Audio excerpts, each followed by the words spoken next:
Muted. came up with this idea. I sat down with the planning director, public works director, and I said, okay, we're going to do something that your code doesn't allow, so let's talk about it. And they were very receptive. These are examples of what the homes are going to look like. This is our single-family, zero-net energy, ultra-low water consumption project. Here's the Pocket neighborhood. Oh, excuse me, this is another project coming forward in Sebastopol. This one's interesting because it's mini homes. Tiny homes are mostly not homes, they're trailers. We build homes that meet all the building codes, are all mortgageable, meet FHA and so on. We call them mini O homes. The O stands for optimal. This project's coming forward in Sebastopol, but you can see the same thing. We put the parking there and all the homes front on the green space. They're only going to be 575 square feet each, which is very small, but they're going to sell for $350,000 in Sebastopol. This project is really interesting. This is now in construction. It's in Napa, approximately one mile from downtown. I was in a meeting probably a year and a half ago with someone, and I said, you know, it's probably going to be the greenest multifamily project in the United States. And I said that almost as an offhand comment, and the person on the other side of the table got really excited about that. So right afterwards, I said to my staff, let's find out what the greenest multifamily project is. And it turns out it's a project in Philadelphia, and we exceed it. And everything that's out there right now, we exceed. So there's a good possibility that this project in Napa is going to be the greenest multifamily project in the United States. What we do, we're building it as rental condos. It's all PV, big porches and patios, everything fronts on the green space, the living wall, awnings on the south and west side. This is basic green building. But what's different about it is we're doing this cost effectively. That's not stucco. We're using metal siding, a lot of different elements that we've been using over the years. We've learned by our mistakes since we started this. So one advantage of being in this business, I learned a long time ago, if you're in architecture or construction, the older you get, the smarter you get. And it's a profession where age is really helpful. Now I can say that now that I'm older. But early on, I made every mistake imaginable. So we're going to look at our projects through 3 different lenses: our design principles, why we're so cost effective, and then what we call our value metrics. First of all, we want to create community. Those orange elements on there are all about creating community. For example, you cannot drive into our multifamily project garages and into your house. You drive into the garages, you have to come outside the garage and walk through the green space to go into your house. That creates what we used to call them collision points, but now we call them connection points. We see your neighbor. You connect with your neighbor. So that's one method of creating community. Others is the community gardens. So if you want a tomato, you go out and pick a tomato. It's not defined. This is not your space. That's not your space. Some people like gardening. Some people don't. So if you like to garden, go garden. And if you need a tomato, go pick a tomato. Another thing is we have to go extremely low carbon. I'll show you the LEED and building green checklist for this project. They're both extremely high. But electric vehicle charging stations, all of that type of stuff are in all of these projects. Healthy indoor air quality. The name of our company is Healthy Buildings. It was first called that having to do with the health of the inhabitants. And then ultimately we turned it to healthy for people and healthy for the planet. But indoor air quality is really important. For example, we have not put carpet in any of our homes in almost 25 years. It's one of the highest offenders of health is carpet. So when I see these commercials on TV, you know, the crying baby, and they put it on the carpet and it goes to sleep, I said, yeah, it's probably been knocked out by all the toxins. I'll give you 2 indicators. Little kids, the new home smell is a bad thing. So if you ever see little kids with dark circles under their eyes or with a white line right there, they have some form of allergic reactions, typically to either their home or their school. The dark circles are just an allergic reaction. The white line is because they're constantly doing this. You know, they're always kind of doing this, and they create a crease right there, and over time they get a white line that ultimately disappears. But those are 2 indicators of an unhealthy indoor air quality, both in school and in homes. Water. 5 years ago, I was making a presentation, I don't even know where, and somebody asked me, what do you think the new trend's going to be? And I said, I will predict that water is going to be the new gold. And that's before we hit the drought. It all had to do with water availability and negotiations for water. So now we're all about saving water, which is why we're putting gray water systems in all of our projects. And then lastly, the beautiful places. This is the project, the single-family project that we'll break ground on. But you see there's tables in the middle with umbrellas. People want to go outside, take a glass of wine, sit down, play with their dogs. They can do that as opposed to having a cul-de-sac.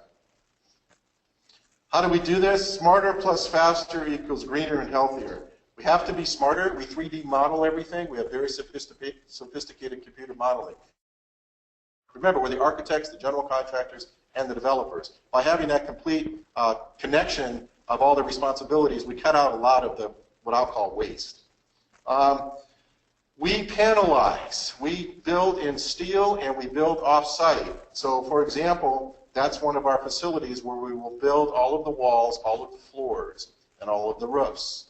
And then we will bring them to the site and put them in place. It takes us about 6 hours to put the envelope on a house, 12 hours if it's a bigger one. We had one project where there was a dentist and his wife living across the street, and they went to work early in the morning, and there was nothing on the project, and at the end of the day they came home and there was a house there. Now the house doesn't get finished that fast, but everything goes up that quickly. And it's done because we're building the walls and everything else in the factory.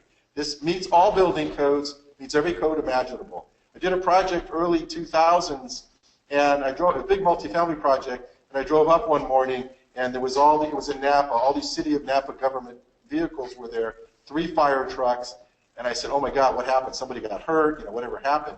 And I go in there, and I saw the chief building official, and I said, Bruce, what's going on? And he says, oh, well, we wanted everybody to see this type of building technology, because we think it's the wave of the future. And I was pleased, but I also said to him, Bruce, you almost gave me a heart attack. So we've been building this way for quite a while. Multifamily, single family, these are all different projects that we build in light gauge steel and panelize. Money saved from this technology. This is the key. By building faster and building our walls off-site, we save money that can then go into solar panels, gray water systems, EV charging, living walls, community gardens, all of these other things. So we have to stay cost effective. Our projects, the greenest multifamily project in the United States, maybe 2-3% more than a typical project. There was one built up the street from us, an affordable housing project, 41 units, $390,000 per unit, all costs, everything. Our project, net zero energy gray water systems, $348,000. So it's actually cheaper than a standard built non-zero energy affordable housing project. I love this. Build It Green did this, and this is wonderful. Amy from Build It Green is here. But it was amongst the greenest of all the projects they've ever rated. But what they did was they gave me the equivalent of how many light bulbs we're going to save every year, and how many bathtubs of water, how many cars we're going to take off the street. So this was a great indicator. My lenders love this. My investors love this. It's a great graphic. This is really interesting. This is the lead rating for that 148 unit that we're doing right now. So you'll notice we're very close to the maximum. 10 out of 11, 10 out of 10, 21 out of 22, 15 out of 15, 20 out of 38. And I looked at this. This thing annoyed me. So this is energy and atmosphere. Okay, everything else, we're almost close to the max, right? We're well above LEED Platinum. LEED Platinum is 80 points. So why that? I took all natural gas out of the project. There's no natural gas. We're not running any natural gas. Therefore, I put in electric hot water heaters, which are being powered by the solar. Okay, so I have zero net energy. I have one of the greenest projects in the United States, but California Title 24 doesn't recognize solar on residential. Therefore, I got dinged. I only got, I think, 15% above Title 24. They won't recognize the solar. So this is a glitch in Title 24, which pulls my LEED rating down. Otherwise, I think we'd be amongst the highest LEED rated project of all time. The gray water system, this was interesting. When I decided to do this, I got pushback from the sanitation department. You don't have enough water in your sewer lines. That's a problem. I said, what? And ultimately, we negotiated our way out of it. They wanted me to put a water source at the head of the sewer lateral to pump water into the sewer system. So I'm saying, wait a second, I'm taking gray water out. irrigating everything, and now you're telling me I got to put water back in. Now, fortunately, they heard, they listened, they were receptive. I got to give Napa credit, Napa City. They've been very receptive to everything we've been doing. And it's really nice to see public officials who are staff and elected officials be this supportive of the projects that we're doing. So gray water is one of them. This is another interesting thing. When I put the gray water together, I said, okay, let's take showers, let's take laundry, let's take kitchen sinks, and grab all the water. My landscape architect came back to me and says, Bob, I can't even design enough green foliage to take all of this water. We got to cut back the amount of water. We got too much water. So we went from a drought tolerance landscape to a standard landscape, including all the living walls. But I only needed the water from the showers. That's it. Everything else goes into the sewer system. There's just too much gray water being produced, which is a good thing. So as I said, we increased water consumption. It's the first multifamily project in the North Bay with a gray water system. I took out garbage disposals. This is going to be interesting because I want to encourage composting. So one way to do it is don't put in garbage disposals. For example, when I took out natural gas, I went to induction cooking. And everyone says, you can't do that. We got to have natural gas. Now, we live in one of the areas with the top chefs of the world are there all the time, right? And they keep saying, well, you got to have natural gas. But interestingly enough, induction cooking has progressed to the point where the smart chefs are really using induction cooking. So all of our projects will have induction cooking, and they do now, and no garbage disposals. I talked about taking out no natural gas. We are still going to be connected to the grid, and we're going to also use Marine Clean Energy's deep green system for any excess plug load. The pocket neighborhoods, I talked about this, re-examining the planning codes. This is another pocket neighborhood. This is the multifamily project. You enter in here, this is guest parking. Come around here, this is all resident parking. So the residents then enter through the courtyard, past the community gardens, and into their respective buildings. Now, it's very advantageous to build a multifamily format project in an area that has a less than 1% vacancy rate. So people are going to, I mean, this has been in the newspaper 2 or 3 times. Every time it's there, people call us up to see if they can rent. We have a horrible housing shortage in the Napa Valley, as we do in the whole Bay Area. This is interesting. This is 2 showcase homes. These are the air changes per hour at 50 Pascal, which is a blower door test. So passive house is less than 60. A normal, typical home is 6. A really good home is 3. And these 2 homes, one tested at 1.3, the other one tested at 205. So we're fanatical about air infiltration, because air infiltration is heat loss. This is one way we ascertain it. We do infrared imaging before we hang the drywall. So we're looking for any leaks around any doors and windows, top plate, bottom plate, anything like that. These are various projects that you've seen. They got LEED Gold, top 10 green neighborhoods, that type of thing. I like when people talk about the buildings that they live in, our buildings, all the good comments that we get about them. Project mix, it's a little different. This is the standard, 50% market rate. So you're going to spend, if your market rate, you're going to spend $2,400 for a 2-bedroom. That's what it is in Napa. But you're not going to have a utility bill, no PG&E bill, except for the tariff that PG&E puts on it. Because we're not taking any of their electricity. We're not taking any of their natural gas, but we still have to pay them some money.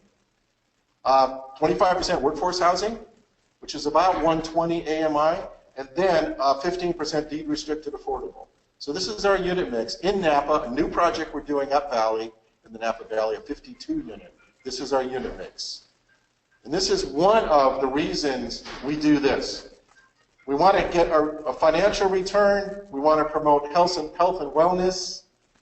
These are the 4 things we strive for. Social equality, that's why we put workforce housing in there and affordable housing. And ultimately, we want to have environmental benefits.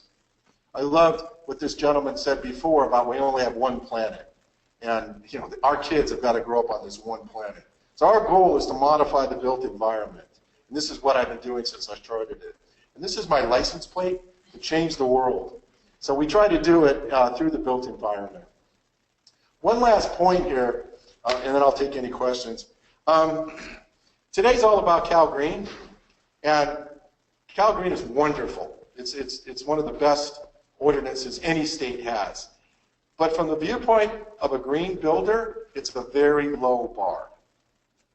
It's a very low bar. So when builders say, oh, no, they give you grief about CALGreen, don't listen to it. Because first of all, it's fairly easy to achieve CALGreen.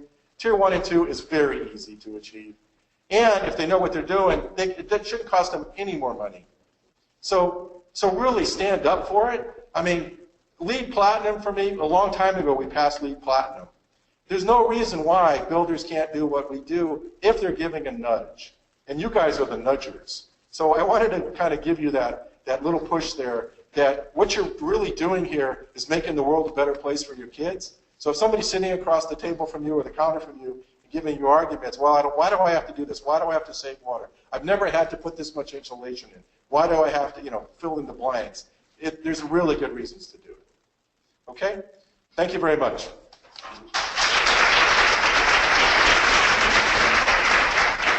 I guess I'm supposed to ask for questions. No questions. That's great. Anybody? Yes, sir. I got one comment. I just want to, my name is Eddie Beckler from the Health Management Commission. So I just wanted to clarify and address the one question on the way that looks more use gas energy. So for those who don't know, our energy unit, our method is time and value. We build that into an inverter performance plan, whether it's switching out an appliance or doing a new building. And the reason TDP values gas energy slightly different from solar energy. The reason that being is because from a cost consumer protection point of view, natural gas, especially natural gas, is the cheapest source of energy out, and that's because source energy, we take into account source energy across all seasons, across all time zones. So we wouldn't prohibit any more fuel switching, so you guys wire your storage tank, where it's ultra-electric, because you have put on a PV system, and we don't prohibit it. What you got to do, though, to be able to be in code compliance, you got to be able to model it, make sure that you're not using any more energy if you're to switch out that fuel. But because natural gas is the cheapest form of energy we use, it makes it very cost-effective. So we don't prohibit it. We get calls all the time when people put in a PV system they want to switch because we live in an age of GHG now. We want to be very cost-effective. So the storage system, if you're using it by LEED, LEED has it, it's under no obligation to look at TDE calculations. But we wouldn't prohibit it in any kind of strict way. But I don't know if they do that. But that's one of the reasons why energy goes very difficult for a lot of folks to do a fuel switch because they're trying to do that standard. So anyways, I want to make sure we clarify that because I wouldn't want to be specifying that the code itself prohibits it. I didn't want to imply that it in any way prohibits the elimination of natural gas. What it doesn't do is give benefit for solar projects and residential. So I'm not talking about a prohibition. I'm talking about not giving. I mean, LEED has nothing to do with whether or not I'm using solar or not. LEED is just testing the project against the local energy code, which in California is Title 24. So right now, Title 24, if we put solar on our buildings, Title 24 doesn't recognize that. And that's a problem. Frankly, I don't really care. Okay, I mean, I have a LEED Platinum project already. I used to be the chairman of the USGBC for the Redwood Empire, which goes from the Golden Gate to Oregon. So I've been a LEED person, but I got to tell you, LEED's got a lot of problems. But I'm a little concerned that Title 24 doesn't applaud when projects come forward that are completely solar powered. That's the issue I'm talking about here. I really think that California should say, if you're putting solar energy on here, we should recognize that in Title 24. Interestingly enough, they do it in commercial, and they don't do it in residential. And why that is, I don't know. Yes? The 2016 code, there is actually a compliance minute, so going forward, Title 24 will allow a compliance minute. So they are actually doing that. That's wonderful. That's good. There was some in 2013 where it was limited to certain climate zones, and I suspect. Yeah, it was the climate zone issue. It was, yeah. It was just in the urban areas. It's expanded now in all zones except 6 and 7. So they are. Good, thank you. Another question, yes. Hey, my name is Jason Great County. Thank you for your presentation. It's very exciting work you're doing. As you know, know, the state has a goal for all new residential construction to be CALGreen by 2020. What do you see as the barriers for CALGreen to be the norm in residential construction, and what can the state and local governments do to help us achieve that goal? I think that's a good question, and I have an answer that's been sitting there for years. I think that public officials need to understand they also have to be educators. They have to, you're sitting here getting educated. I don't know how many builders are here today, but I have a sense there's not a lot. The builders need to be educated that in order to achieve ZNA, there's a menu of things that they could choose from. For example, air tightness. It doesn't cost us much to put gaskets underneath the bottom track and to caulk around all the plugs and so on to achieve air tightness. The construction industry is extremely slow to move. I mean, we're not too far from where we were 200 years ago as far as cutting down trees and building that way. So I think that cities and building officials and planning departments, if they would take more a collaborative viewpoint of let's get together, let's sponsor workshops to show builders in our community how they can achieve ZNE by 2020. Right now, they look at it as it's going to be a hassle. I'm going to wait until the last minute, all of that. And I think once they really understand it, they'll embrace it. You know, we've been doing it for such a long time. For us, it's second nature. But I've seen other builders finally realize, you know, the #1 contributor of greenhouse gases is the construction and operation of buildings. It's not transportation, it's buildings. So, for example, a lot of it has to do with lighting and heating and cooling. So builders have an influence over that. So once they understand that they can help make the world a better place and they can still make money, they'll be fine. But I think it would be very helpful if cities, counties would help get them through that learning curve. Any other points or questions? Yes?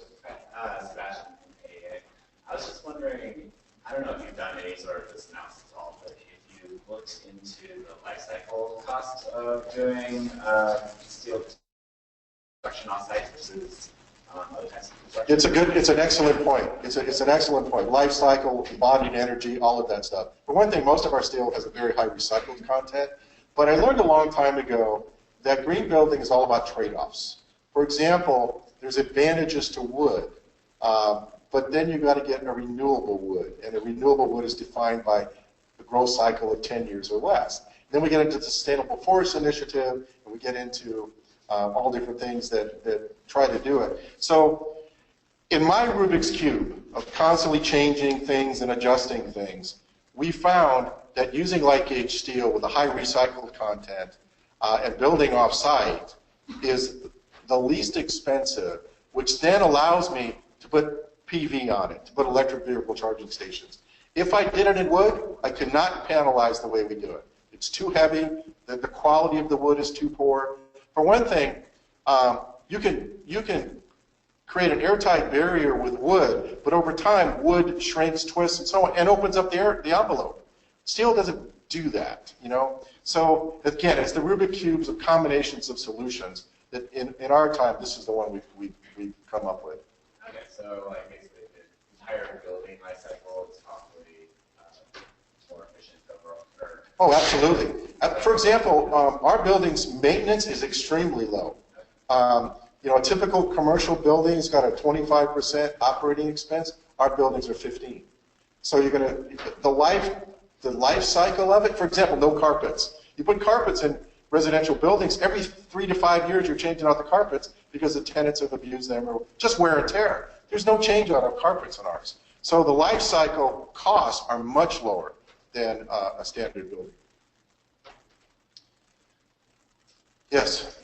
Quick question, building on Jason's comment, identifying the idea of helping local governments work with the building industry to identify barriers. Your thought on that thing, is that builders exchanges and hosting events at kind of in the evenings? We know everyone's really busy. What is your thought on how to push that type of conversation? Builders are notorious for only being, and I am a builder, and I'm a contractor, so I can say this of my peers, okay? Their main motivator is money. It's not the environment. It's not social values. And I'm not speaking for all of them, but I'm speaking for the majority of them. Their motivator is money. So if you can create the nexus between, look, 2020 ZNA is here, folks. How do we get you there in such a way that you can still make money?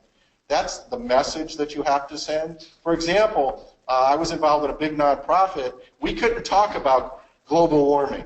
We had to talk about climate change. Okay? I mean, even this, we're talking 7, 8 years ago, I was giving a speech about global warming and I got heckled. There's no such thing as global warming. It's a hoax, so on and so forth. So what I'm saying is there's going to be barriers.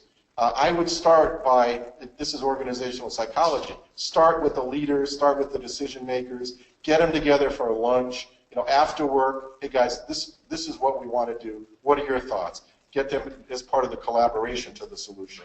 As opposed to saying, this is the solution, come to our dinner, have them help you create that venue, that solution. Yes? I completely agree with your comment on builders and sort of their willingness to participate in some of these processes. I go one step back to the architects and designers because for me, zero net energy a lot of times comes down to making a smaller building or just a better design building. And so, you educate builders, but I also definitely emphasize educating architects and designers as well because builders can only do so much with design that is set up here. You're absolutely right. Of all the projects we have in the pipeline, Ryan, we have 9 projects coming over the next 4 years. Those 10 575 square foot homes in Sebastopol, that's the one I'm most interested in because I'm testing a new product in a new market to design smaller, live smaller. Fortunately, the tiny home movement is kind of stoked that. But you're right, it does start with the designers and the architects. I think my time's probably up. That's my email if you need anything from me. Yes, Edgar. Sorry, just one last question from the GoToWebinar.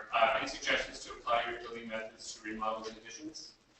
I'm sorry, what's the first part of that? Any suggestions to apply your building methods? Difficult, because you can build with light gauge steel to remodels and additions. But we're all about Henry Ford's production line model. It's just tough to do remodels and additions doing panelized offsite. You can do the tight building envelopes. You can do light gauge steel. There's a lot of materials and methods you can use, but the offsite panelization does not work very well for that. Thank you, ladies.